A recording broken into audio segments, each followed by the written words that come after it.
Hi friends, మనం ఎప్పుడు ఏదో టాపిక్ గురించి మాట్లాడుతూ ఉంటాం. మరి ఈరోజు టాపిక్ ఏంటంటే మంచి చెడు. మరి ఎక్కువ ఆలోచించకండి, నేను చెప్పేది చాలా తక్కువ. మంచి చెడు, వీడు మంచోడు వీడు చెడు భయా చెప్తున్నా. నువ్వు మంచోడుగా చెడ్డోడుగా అని డిసైడ్ చేసేది సిచ్యువేషన్ మాత్రమే. సిచ్యువేషన్. ఇంకోటి, ఈ మంచి అని చెడు అని చెప్తారు చూడండి, నీ వల్ల వాడికి ఏమైనా లాభం జరిగితేనే నువ్వు మంచోడు. ఏదైనా చిన్నది నీ వల్ల వాడికి నెగిటివ్ అయినా నువ్వు చెడ్డోడిగా. నువ్వు మిగతా ఎంత మంచి చేసినా ఆడికి అనవసరం.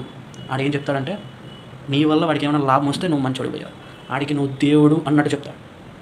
ఒక్కసారి నువ్వు ఆడికి ఏదైనా చిన్న యాంటీ అయినా నెగిటివ్ అనిపించినా నువ్వు చెడ్డోడే. ఇంకా 10 మందికి నువ్వు చెడ్డోడనే చెప్తాడు. సో సిచ్యువేషన్లు, సో మంచి చెడు నేను అంతగా నమ్మను. మనకి నచ్చింది చేసుకొని వెళ్ళిపోండి. ఎవరికైనా లాభం జరిగిందనుకోండి, వాడు నన్ను మంచి మంచి అంటా ఉంటాడు. చెడు జరిగిందనుకోండి, ఏది అనుకుంటే అనుకోండి, నేను చేయాల్సింది మాత్రమే చేస్తాను.